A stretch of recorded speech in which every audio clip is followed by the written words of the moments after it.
started. Let me try to shrink that down a bit. Put that into the corner right over there for now. Transition. There we go.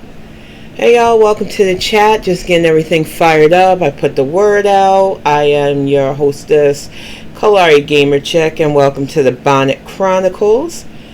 Whew, what a day. Axiom and I got out and got some groceries to the house. That's him waving right there. And it's just one of those things where we wanted to get prepared for the weekend so that we could just hunker down and not have to deal with the fact that things are still not the way they should be. And you know, if you aren't vaccinated and you're watching this, I know some people are scared, and I don't blame you. Needles are not fun. Not knowing is not fun. But we have still lost a lot of people. So if you are able to get yourself protected, do it. It is not worth risking being out just once and catching something like this, because a lot of people have not recovered from getting sick. So if you have the ability to get yourself some help, do it. But as the title of tonight's Bonnet Chronicles says, this is going to be about blackness and black womanhood. I just want to celebrate us. Why? Because we're seeing constant misogyny. We're seeing constant racism. And while I would love to talk for all black people, I'm not every black person. We are not a monolith like some people like to believe. I can only speak on what I know, and I know how to be a black woman. And I know that there are a lot of people who love to tell us how to be ourselves, you know, whether they think, well, we need more black women role models that are prim and proper, or we need more black women that are like this or like that. Be black your way. That's the best advice I can give to you, especially if you're younger and you're struggling to figure out your identity, who you are, who you want to be. Be black your way, because no one can tell you who you are. And when you're happy and when you know who you are, it resonates. And a lot of people out there love to try to tell you who you are. They want to tell you, oh, you can't act too fast. You shouldn't act so grown. You need to dress this way. You need to carry yourself. And they're always trying to tell you how to carry yourself. But they never, ever want to see you lifted up. And I'm saying this to black women tonight. We already know how to have our own backs and be our own pillars. It is okay to love what you love about yourself, because there's always going to be people who try to take us down. Case in point, our MVP currently. Every other day, if not every day, there's a hit piece about how she's running her office, how people who used to have access to her when she was a senator, no longer have that same access to her. Political is one of the one shit rags, and I'm not even going to mince words. They are a shit rag who really loves to put out these hit pieces, and they've been attacking her for the last few months. But they're getting even worse, because first they had that asinine article about the first husband's ex-wife, which was just like an 11-year-old wrote it. It was so Mean Girls, it was stupid. Talking about how she's cooler than the first gentleman. And it's like, why was this needed? How is this news? They've tried to attack the first gentleman's children, VP Harris's stepchildren.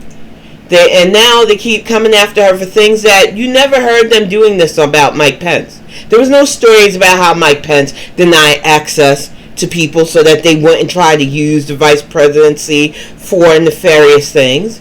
But you're going to see that they know the trajectory. They know that, especially given the non-softball, unlike that little demented gremlin Stephen Miller tried to say, this administration was tossed.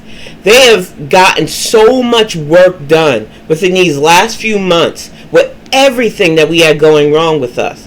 And they just do not want to see now VP Harris become President Harris. And I am sorry, not sorry, but you are not going to stop the path of a determined black woman. You might have stumped her initial run for president, but you didn't stop it. And I will repeat this to everybody who is like, well, she dropped out.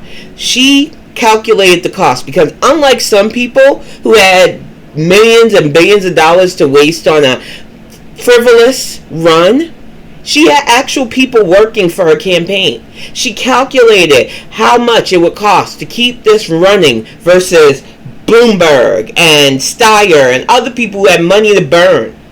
And she realized that she could not pay her people and keep pushing this and hurt the democratic process by keeping things so split. So she stepped down. She acted like a mature adult in this and didn't overstay the whole primary thing, and it paid off. Why? Because we not only toppled that orange turd burglar, but then we got a VP president combo who not only work well together, but are getting the job done. So much to the fact that our news organizations are making up non-issues to report about. And then they keep elevating people who aren't doing any work. And that is why I want to talk about black woman excellence right now, because there are a lot of fakers out there too. We got a race going on in the state next door to us, Ohio. District 11. Chantel Brown is who I really hope you guys and girls give a look-see. This young lady is working her butt off because she cares about her constituents. She wants to see legislation passed and not only help the African American community, but everybody in her district and beyond. She walks the walk and talks the talk. And then you've got the other side of the coin. Nina, I don't know what identity I'm currently having, Turner. Whether one moment she is a progressive Bernie-crat, or the next moment she is a lifelong Dem who says that voting for the current administration was like eating feces. We got you on tape, homegirl. You might get a few people like Ted Lieu, which I don't know what's going on with Ted Lieu right now, but him endorsing Nina Turner doesn't mean anything, because we have the CBC and Representative Clyburn, which I'm going to fire some people up about how a lot of people on the far left seem to think it's okay to say racist things about our elders. It's not. But the CBC and Representative Clyburn have backed Chantel Brown as well. Why? Because we want more people getting the work done. People who are not louder than the message. Which, as you can see from Miss Turner, her whole message is, hello somebody, not, hey, this is what I stand for. Hey, this is my message. Hello somebody, anybody. It's desperation. Don't vote for somebody that desperate. She's riding around in a tricked out mail van. Make that make sense. It is a mess, y'all. And we keep allowing her antics to distract and deflect from things we need to get done. Welcome to the chat, Brandon. Welcome to the chat, G. Feldman. And exactly, I am so proud of Senator Harris, now VP Harris's trajectory, and I know that a lot of you supported her when she ran for senator in California, and you've seen the work she did. Despite the far left trying to say, oh, she's a cop, she put innocent people in jail, every time they've come at Kamala Harris with these lies, it has been debunked. They keep attacking the K-Hive because we counter with actual facts. You want to keep throwing up that one woman talking about Senator Harris threatened to put her in jail. That mother whose child missed far too much school, who wasn't even in VP Harris's district. And I can't stand it because you got the ADOS idiots sharing that lie. And anti-blackness is going to be on the topic tonight from the ADOS types. And then you've got these far left idiots spreading that lie, and when you show them that A, it was a lie, it wasn't her jurisdiction, the woman did no jail time, and if your kid is missing that much school without you following up with the school, you deserve jail time. I'm a mom. I was a single mom for a long time. Making sure my kid got his education is top priority. And if your child is sick, you need to work with the school. There is no reason why a child should miss that many days of school without any kind of follow-up. It's called truancy. And if you're truant, and your kid, you don't know where your kid is, you don't need to be getting away with that. And I am so sick of all these people thinking it's pro-black not to go after these moms who don't do anything for their kids. That's not pro-blackness. Pro-blackness is making sure that they have the resources to get their kids to school, that they have the ability to get the help they need if their kid is suffering from health issues. But none of y'all want to talk about that. You just take the time to take black women down a peg. And this is why I am glad I do this cast, because I am going to make sure to remind you every which shape or form that you cannot stop our trajectory when we're determined. You might put a roadblock in our path, but we will navigate around it. Currently, Mark Elias, I don't know if you guys follow him on Twitter. You should. He's a civil rights lawyer. He works for the ACLU, I believe. He is currently fighting for 13 states, one of the states I currently live in, who have the GOP. The Michigan GOP ain't shit. They are trying to fight hard against voter ease of access voting that the Whitmer administration put in, mailing out ballots, making sure that people who can't get to the polls physically still have their right to vote. They have been trying so hard to overturn all the progress that this state has been doing. And we have men like Mark Elias and other ACLU lawyers making sure to fight the good fight. Why is this important? Because we need more people who are actually going to get the work done. Less squawkers, more doers. There's a reason why you don't see me propping up women like the Squad when I talk about black girl excellence, when I talk about women of color, period. Because there are some people who use our shine to shield their selfishness. They're in positions of power where they could help their constituents and beyond, and they would rather stall and give interviews. And I'm sick of it. We have issues that are truly affecting all of our communities that aren't getting done because we have these waste of representative seats. And it is so, exactly, G. Feldman, he is. We have so many things that need to be touched upon. Exactly, Brandon. It is so imperative, especially now, that we have people who want to get our kids education, who understand that parents who aren't going to do for their kids need to know that that is not okay. And I am just so sick of people like, oh no, we can't have people who are tough on our community. And it's like, no, our community needs to be held accountable in a right way. We need people who, instead of yelling abolish and burn shit down, who are willing to do the work to structurally build a sounder system. But we don't have that currently. We have a bunch of people who are currently in office trying to obstruct and stymie progress, whether they're GQP or one of these fake far left. And we've got the few that are trying to do the work, but the media don't want to talk about them. They'd rather write hit pieces about how their access to the office to them is not as open as there was. And I said it before. If Kamala had left access to herself as open as when she was a senator, they would ding her on that. Oh, too much access. People are influencing the Biden-Harris administration. She can't win. So I need y'all to realize that there's going to be a lot of noise these next 4 years. It's only been 6 months, 7 months now, and there's been more noise than anything else. We need to rise above and tune that noise out. Welcome to the chat, Silent Irate. Exactly. I feel like the media completely needs a clean house. For the few that I still respect, there are just far too more that are just out there to make a name for themselves, sell a few books, and to be as controversial as possible.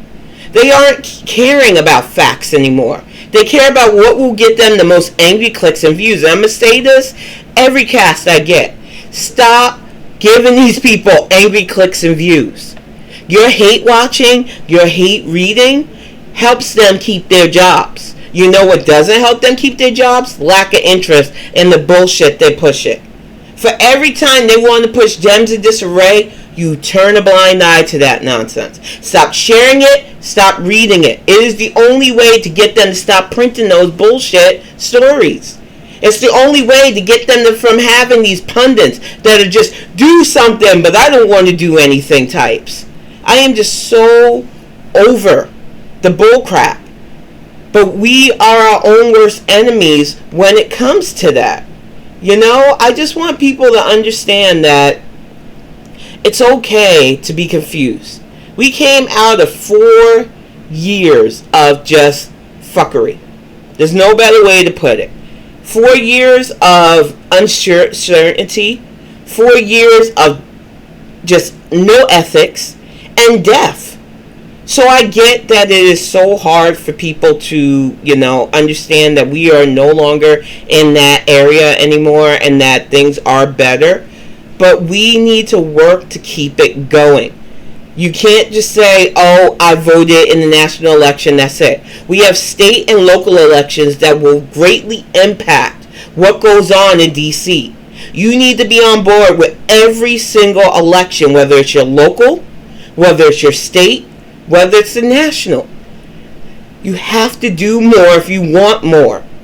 You think things just magically happen. That's the problem with a lot of people on the far left. That's another reason why I don't fuck with them. Besides the anti-blackness, the misogyny, and their magical thinking. Things do not happen without effort. And the only effort most are asking us to do is get out the vote. And some of you act like that's too much to do.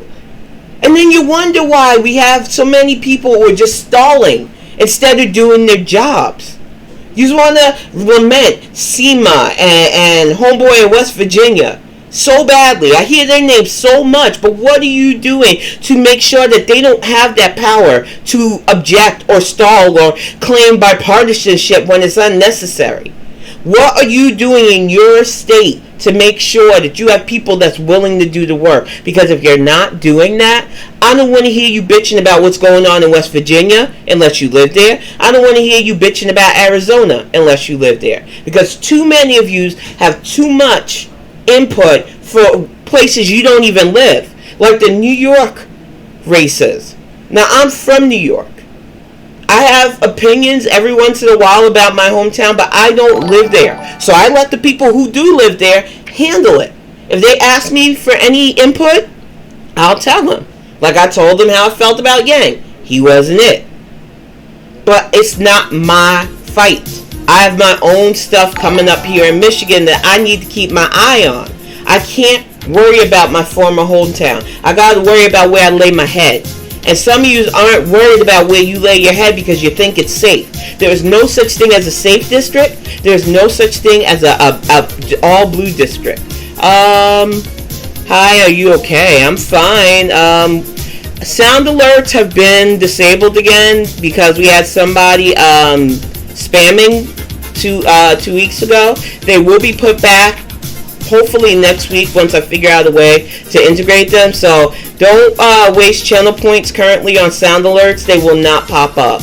I apologize for that, but when I'm trying to do these, you can hear me? No, I'm hearing the sound alert. Oh, you hearing it? I didn't hear it, so I wasn't sure if it was going on. Did it stop? It's not droning you out at all, so. Okay. I just wanted to make sure they weren't too loud. Alright.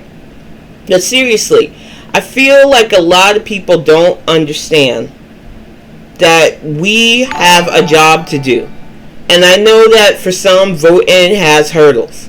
When I lived in the South, a friend of mine brought it up about the 2000 election. I seen some fuckery. Standing in long lines just to cast my ballot. Wondering if I was going to be turned away for whatever weird arbitrary thing. So I'm not speaking to those who still do despite all of that. I am talking to you who live in states where there is no issue for you to get that ballot process, who just don't feel like getting out, who think, oh, it doesn't matter, it's just my district rep, who cares who that is? It matters. And if you don't know who's representing you, when shit goes down in your state that shouldn't go down, like the young lady who videotaped George Floyd's demise, just lost a relative, once again, to that freaking police agency out there in Missouri, Minneapolis, who aren't doing their job properly. Do you understand? No, it's called the Bonnet Chronicle, hun. I don't take my bonnet off. It's not a shower cap. It's a hair bonnet.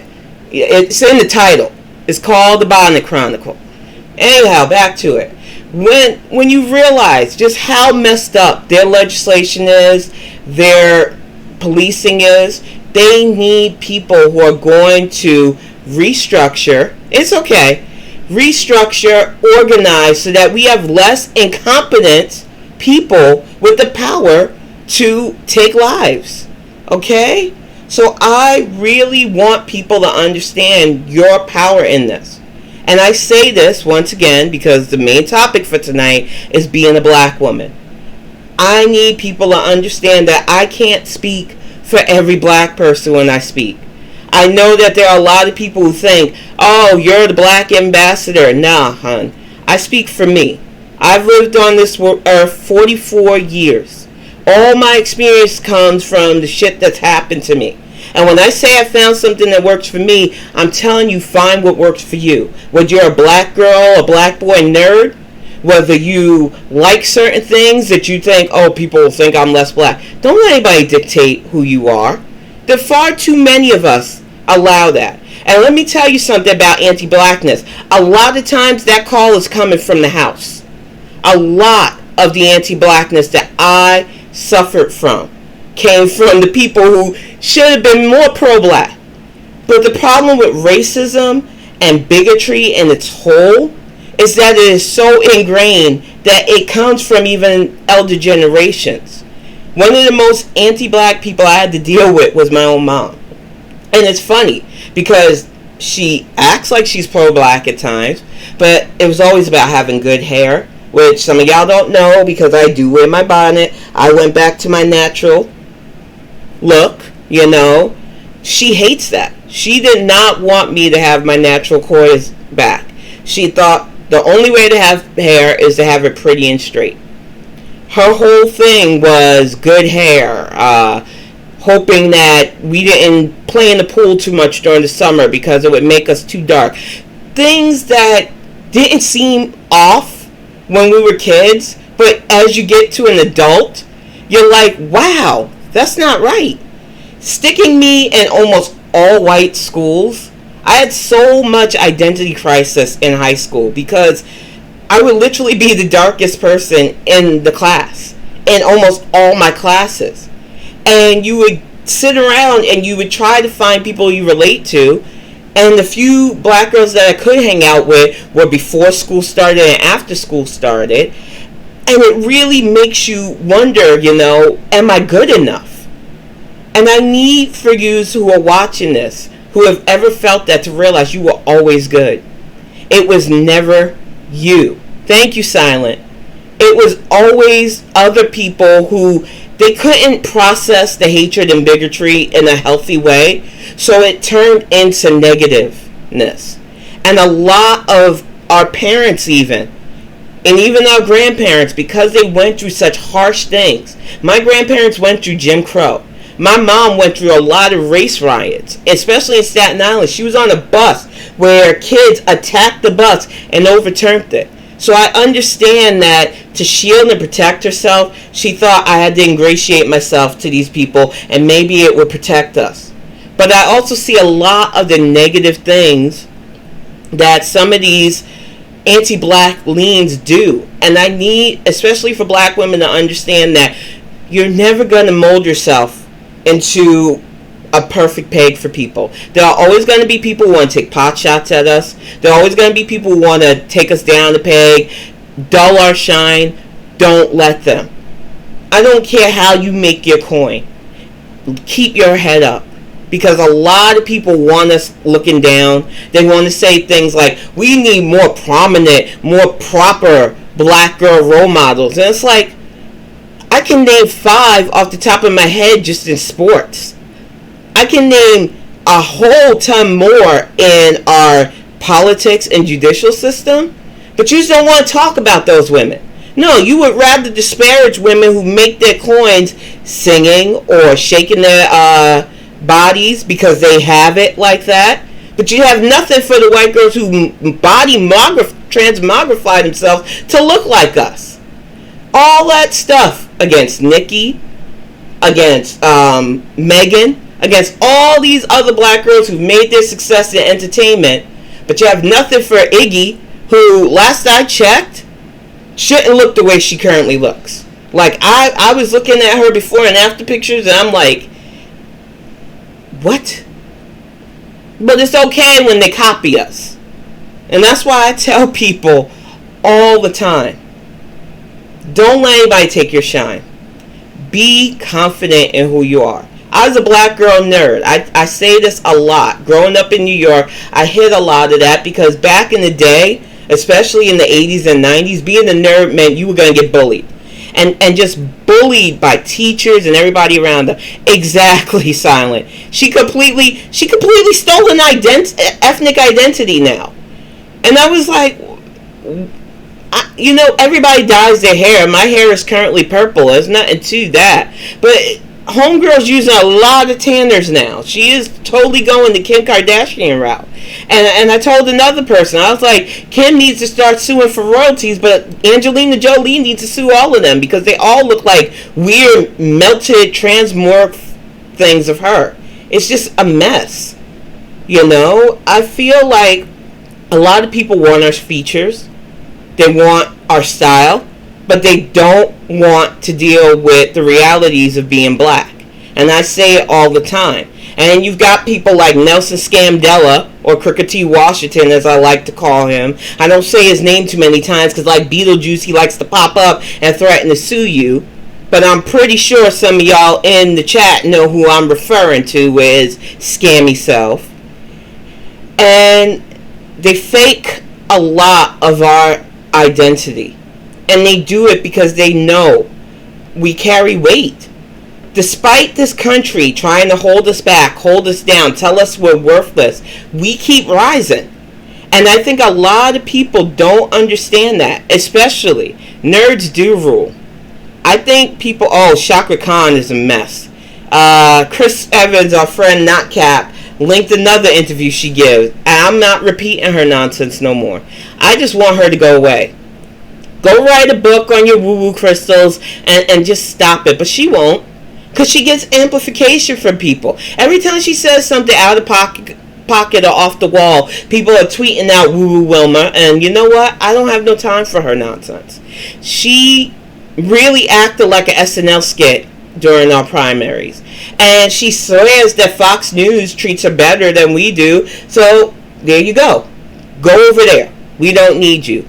We need to fumigate our tent. I will not stop saying it. There's just too many weirdos wandering around using our resources, wasting time. But to get back, exactly, she really was. I felt like I was watching a skit. And I really was shocked that SNL didn't jump on the free material there. Because she was definitely, like, in a planet by herself. But the thing about being a black woman, especially in this day and age, is we're constantly told how to be. I don't know about some of y'all, but I get constantly in my mentions people trying to check me, trying to tell me I don't know my life. I had a young lady once tell me that her writing a paper on black feminism meant she knew more about black feminism than somebody who's lived that life. I've had other men tell me that I can't use the word lynching to describe legalized lynching because they thought lynching was just hanging. Of course, these people are of a certain demographic.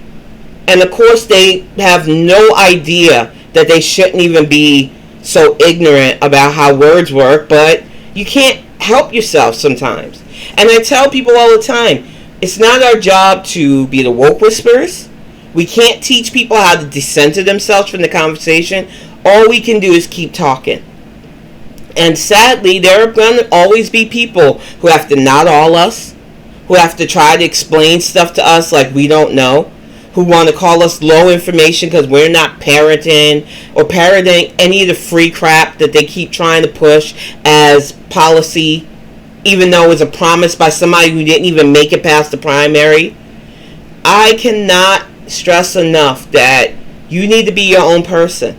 And if the people around you don't back you on what you're saying and nothing you're saying is but the truth, you need to surround yourself with better people because your friends aren't hurt by your truth. I'd say it all the time. I never trust friends, and I broke ties with a lot of former conservative friends because of this, who say, well, what you're saying might be true, but I don't like the way you're saying it because it makes me feel bad. That's not my issue. I'm not here to be your emotional counselor. And if my truth hurts your feelings, why is that? Why do I have to get past your defenses to see how bigotry, especially misogyny and racism, hurt us all? Exactly. They need to manage their own feelings, and they need to stop amplifying their feelings over everybody else. That's a problem that the right and the far left have too much of. It's always about how they feel on the issue. And it's like, you need to stop. It's not about your feelings. And when you see somebody who just happens to share my pigment, darker or lighter, rising to the occasion, showing leadership, instead of looking for ways to take them down because they ain't saying exactly what you want to hear, instead of questioning their ethnicity because for you, them being mixed makes them less than, you need to be focused on helping amplify them, because when somebody who wants to get the work done gets into power, we all benefit from that. And I can't believe I have to teach this lesson almost every week, but I'm here to do it because too many of you want somebody who just says whatever you want to hear, but isn't really going to get the job done. I'm looking at the squad again with that. They squawk a lot of different slogans. They jump on different bandwagons, but what have they done? Can you name me one piece of legislation? And please do not quote me the Green New Deal, because that was just a piece of paper with bullet points. I want to see some legislation. All of them young ladies have had their jobs long enough to have something drafted. When you put them up against other young women who are actually getting the job done, other young men who are actually getting the job done, it is abysmal the fact that they have known more for their interviews than getting actual legislation passed. We need to get it together. We have way too many people wasting time that could be gained towards exactly incremental progress. And incremental progress lasts, you know why? Because it's done by people who are willing to do the work. It's done by people who know how to lock it in the process. Things like marriage equality, that didn't happen overnight. And I know there are a lot of young LGBT who were born way after it was passed who think it was always like this. I'm here to tell you it wasn't. It was a hard fight. And just like I was upset last year when I seen mass graves in my hometown in New York, I remember growing up in the 80s seeing those mass graves. Seeing them buried on Governor's Island because we had a government that didn't care.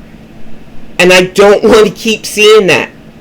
This is 2 times already under Republicans that I've seen mass graves. I don't want to see that again anytime soon.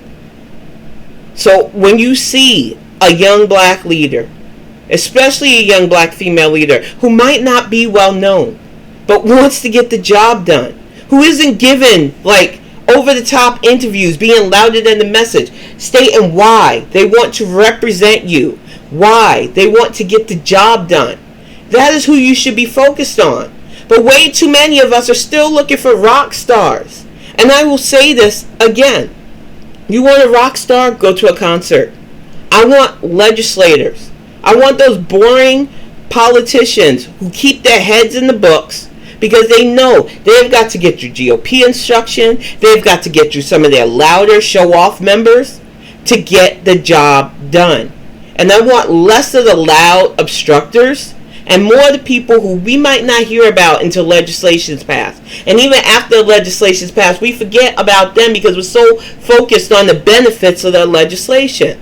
Most decent politicians remain unsung. It's just a sad truth of pencil pushing.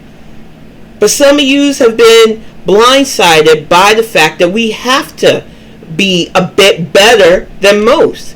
To even get recognition as a black politician, you have to be 10 times better than most white politicians. You have to have better education. You have to speak well. You have to have absolutely few to no skeletons in your closet. You have to be damn near perfect, and even then, And that is why I get mad at people like Nina Turner who flip-flop and mess up what could have been a good career for her if she stood for something. She doesn't. That's why you will never see me back her. I've stopped trying to personally attack her, even though it's hard. That five-headed heifer gets on my nerves. She is constantly in the news. People are constantly pushing her like she is the next best thing. And I've listened to her talk when she's not yelling into a microphone. And she has no substance. And I am tired of people pushing black women with no substance over black women who really just want to get the job done. And that's the problem. So many of you want to back a black woman without listening to us. And this is how I know you don't listen to us. Because if you hear what I say and it's resonating, you understand that there is a difference between me and somebody like Nina Turner, who loves to yell. But what is she yelling about? It's always slogans. But it's never a true path to actual policies that can help the people of Ohio. So I need you, if you are in her district tonight and you are watching this, to understand that. She might tell you that she's for Medicare for all and all the stuff that the squad is to get you to rally for her. But the moment she's in office, the only person she is going to ingratiate is Nina Turner. I tell people all the time, not all skin folks are our kin folks. And it's the truth. Some people will utilize being black for whatever they can amplify off of it and have nothing for our community. Look at her, I don't even want to call them rallies, the pity parties she throws. Nary a black face in that crowd. Why? Because she ain't talking to us. She knows we will question her. We will call her out. We will want to know why she keeps flip-flopping. What side is she on? What happened to our revolution? Last I checked, she was making her own party. What happened to that? Hello, somebody. I find it funny that last year especially, she was high on that hog with Proud Socialists, another rifting motherfucker. All of them had all that mouth about how they were going to take the Dems and split us in half and form their own party until they realized, welcome to the chat, Capricorn, no problem, until they realized how much work goes into running a political party. And I keep trying to tell people who think it's only a two-party system. No, it's run by two strong parties, but there are over 100 and I believe 78 registered political parties. The difference is it is a lot of work to run a political party. Even the third well-known political party, the Green Party, doesn't put in effort. It's why they run people like Jill Stein, who didn't even have a serious run and who ran off with $2 million of people's money.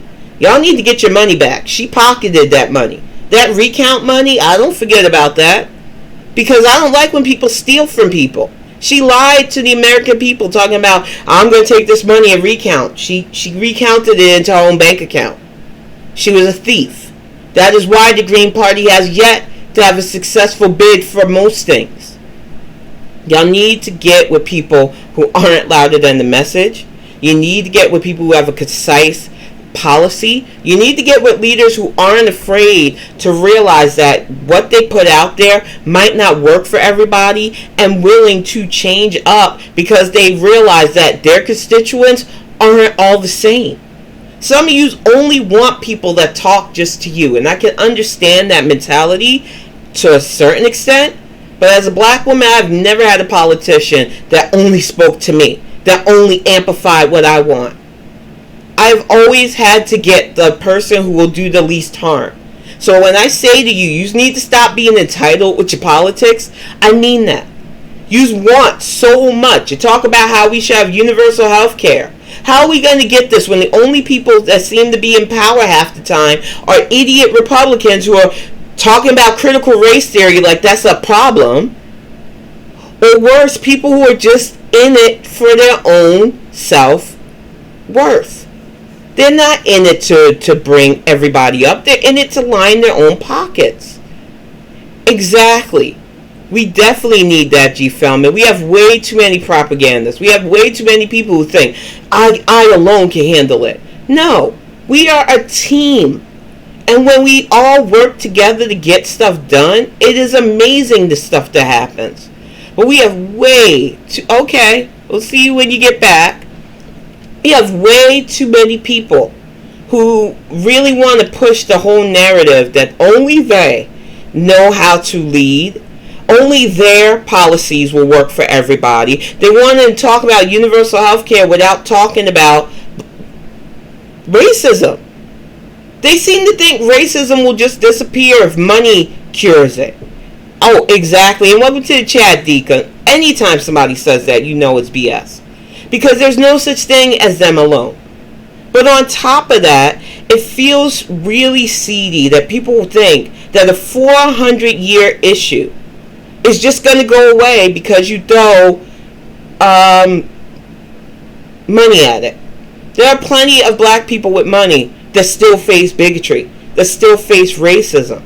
Y'all need to understand that we need people who understand that teaching about true history isn't critical race theory. So I really wish Fox News and social media in whole would stop spreading that around. They don't even know what critical race theory is. They don't understand that there's very few schools that actually teach it, that it is a law school thing, and that people are using it as a boogeyman.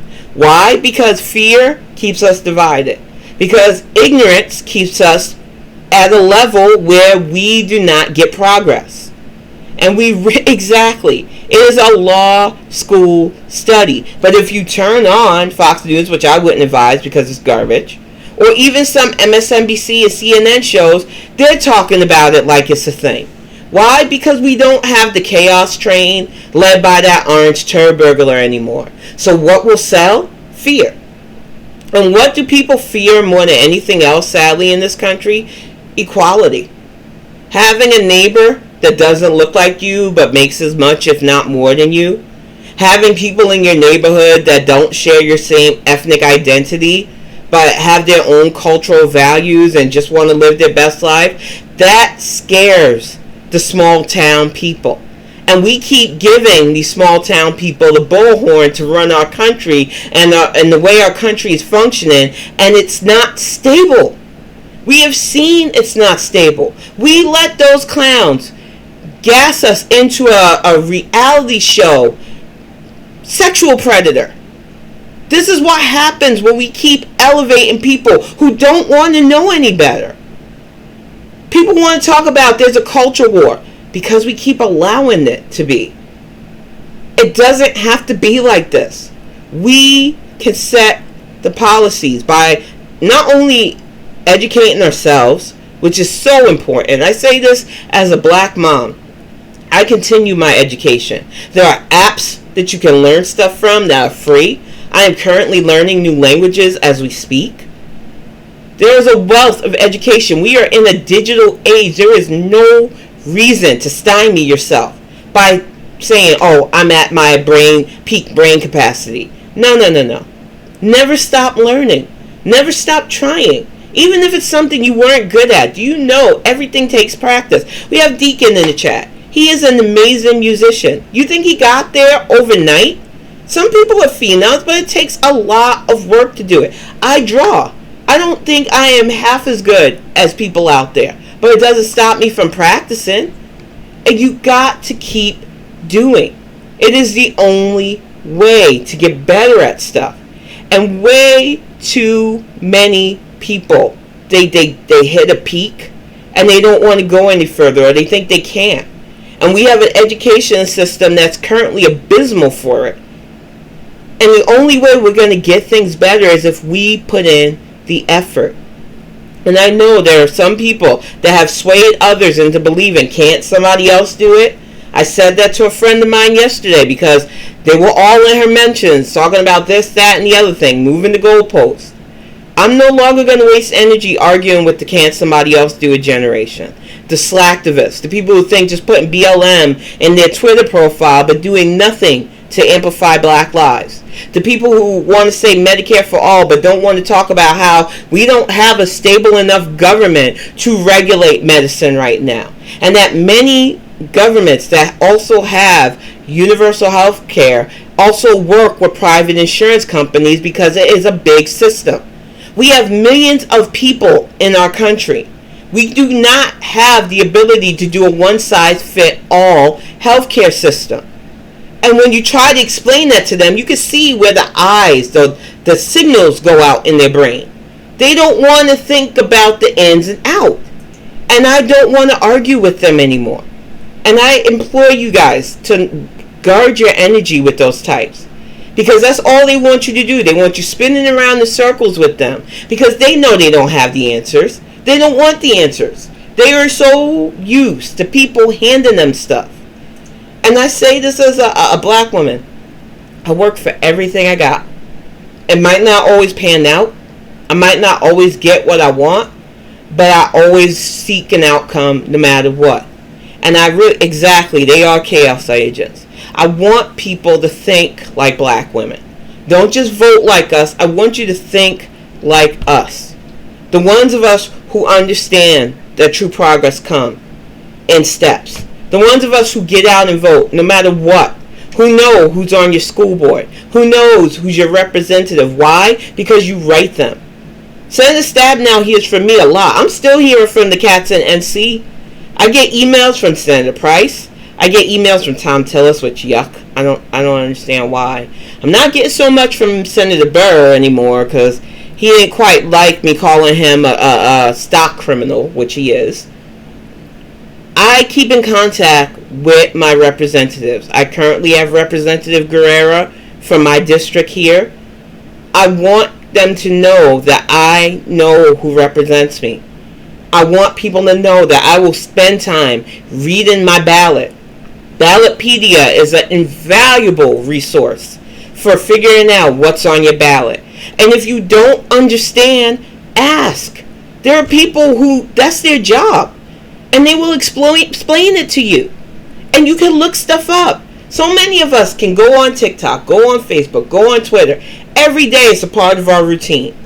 We take the time to type these addresses out to get that kind of information, but we won't take a few minutes out of our day to look up what legislation is being passed.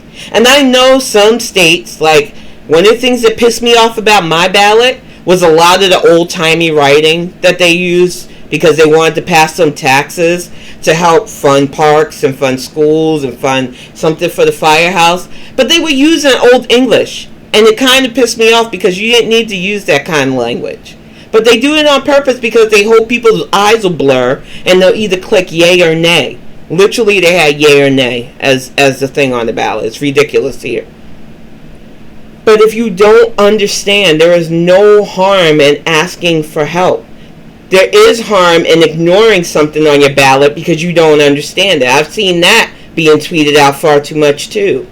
Because a legislation policy that you don't understand but you just ignore could be the next bathroom bill. I remember when they passed that horrible bill in North Carolina. It was right after I had moved up, so I did not get to vote in that election. You best believe I voted after that. Because they wanted to ban transgender women from using the bathroom. And I was like, how would you know? What are you doing? Why is this even a thing? But that's how the NCGOP like to act, and that's the laws they keep trying to sneak in now. They want to have the right to not only put cameras in classrooms, which is ridiculous, but now they want to inspect kids' privates. Like, y'all don't already have enough bad track records with pedophilia and stuff. You want us to let you have legislation to fondle and inspect our kids? Are you kidding me? And this is the stuff you need to be hyper aware of. Not the latest squad kerfuffle. Not the squawking grifters. You need to know what your legislators are trying to pass. Because it is exactly silent. I am the same way. I do not feel sorry for any teacher or coach who think they're going to touch my kid to inspect them to see if they're supposed to be playing the sport they're playing. But this is the stuff they're trying to pass. And I'm telling you this because this whole chat was supposed to be about black girl excellence. I might redo it down the road where I have a bit more because this is so much more important to me. There's just so much that we aren't seeing because it's not happening in our state that will affect us nationally. Some of y'all want to sleep on red states and say, oh, they're not salvageable. Oh, they can't be saved. Yes, they can. And they are the states that lead the fight in these ridiculous legislative practices.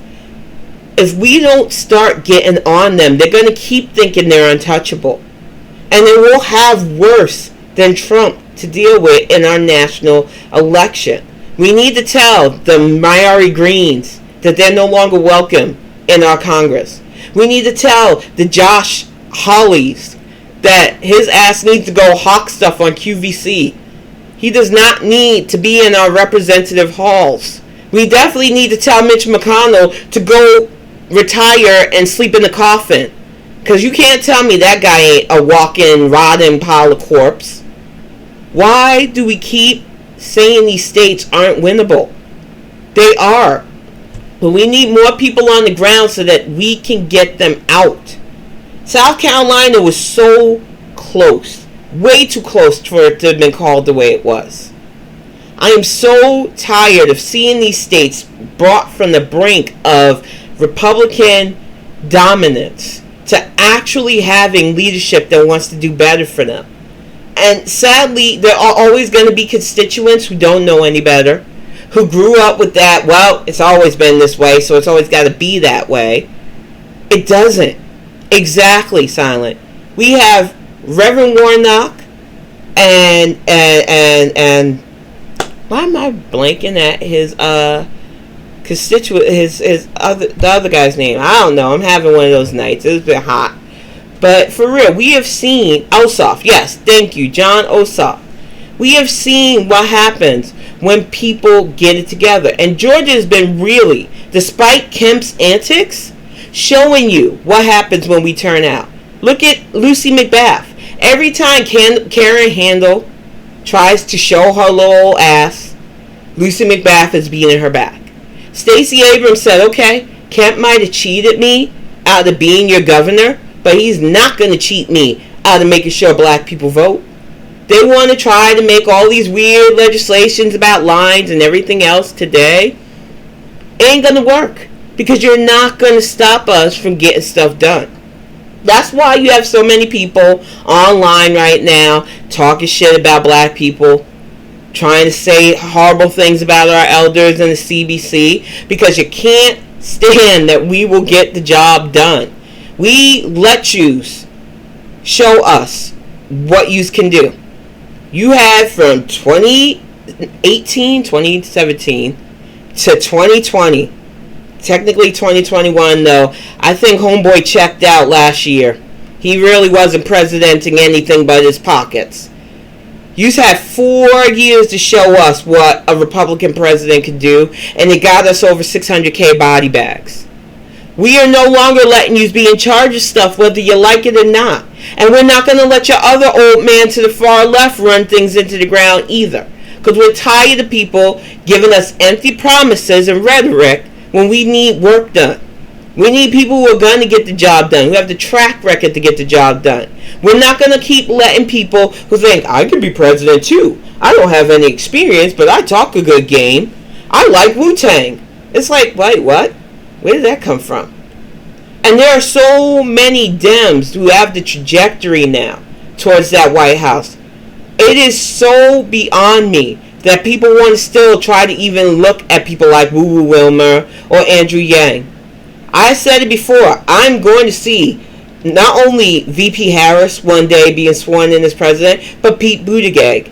Because him and Chasten just make me smile. Those two make me happy. I love how they love each other. I love that Pete took everything he learned from the primary and has turned it into not only a stable career, but working to help everybody. And he is doing the thing as our transportation secretary. And I feel like enough people don't understand that because they're too busy still trying to make it about them.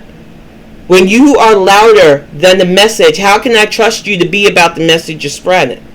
I think people really need to understand that. Because there are way too many supposed politicians that are writing books about why wasn't I picked? Or writing about how they would have did things better, but you didn't. So what can you do to make things better with the current administration instead? Why am I still seeing you being louder than the message? If you're getting work done, that will resonate. But they don't want that because it was never about helping all of us.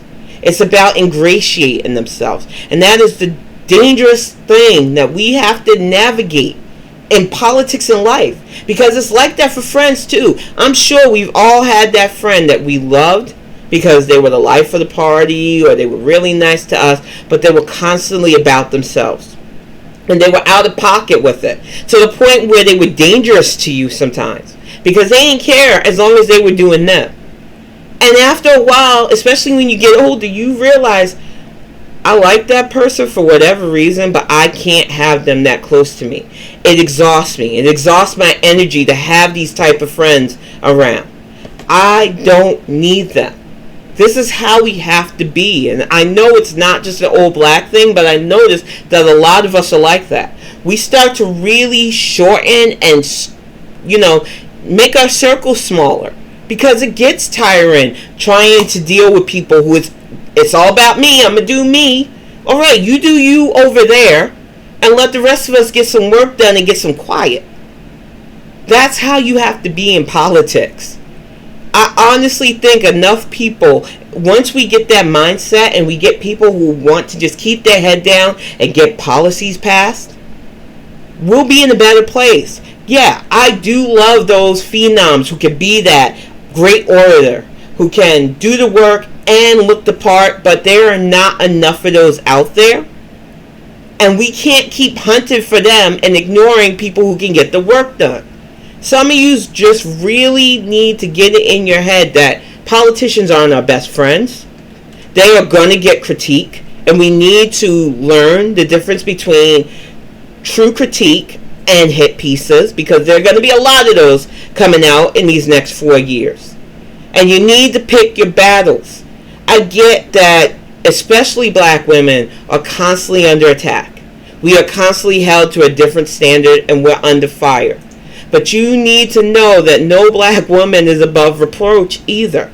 I tell people all the time, I want the kind of friends that can tell me, hey, that ain't it when I overstep a boundary or a line. That's true friendship. And if you don't got friends like that in your life, you don't have true friends.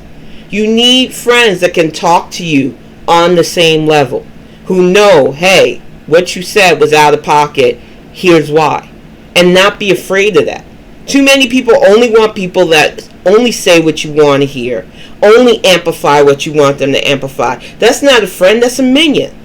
You want somebody who can be at level with you on everything, who can explain things to you. I say it all the time. Having friends of different backgrounds, I don't know.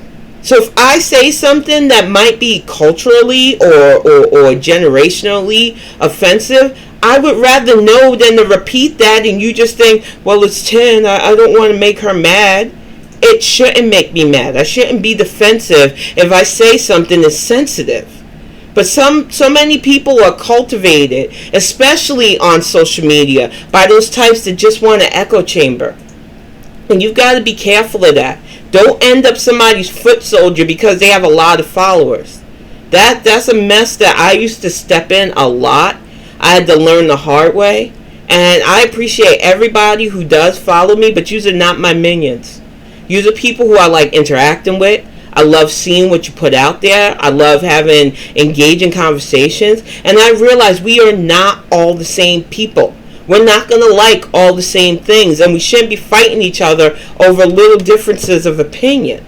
But we need to be able to speak to each other like adults when something is said that doesn't sit right. And I want y'all to feel that comfortable. Especially those of you who I consider my friends. A lot of you are in the chat tonight. And I appreciate y'all. I think it's really, exactly, Deacon, it would.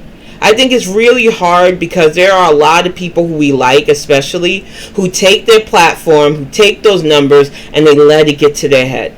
They let themselves think they're rock stars or they're untouchable. And we're not. We're human beings. And we need to treat our followers like the human beings they are. It is the only way we will get somewhere with this. Exactly. And we all have feelings. And you don't need to trample over people's feelings to just do you. But y'all, it is 8 o'clock. I am about to wrap this up. I know this was supposed to be about black women excellence, but hey, it was an hour of me talking about politics and social issues, so you got black women excellence. I am going to try to do a full cast, though, next time on this, because it really is a subject important to me, especially about anti-blackness. I really think we need to spot the issues with that and call it out when we see it. But I'm going to wrap this up. I'm going to feed Axiom. I'm going to feed me. We're going to be in our friend True Creative Chaos's chat pretty soon. He does Pokemon. I hope y'all have a good night. Oh, yeah, it's hot. We got the AC on. We're going to go chillax.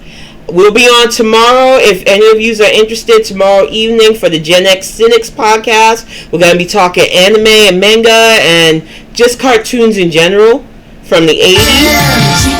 And he started up my M music, y'all.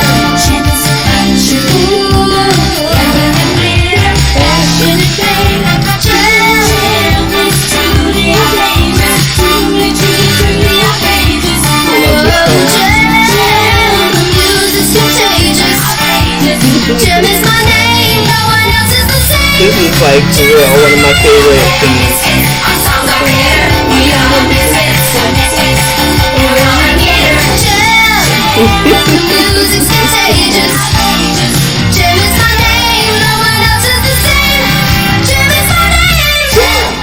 Thank you all so much, and if you are in there tomorrow, I'll start it again. Good Lord. I'll see y'all later.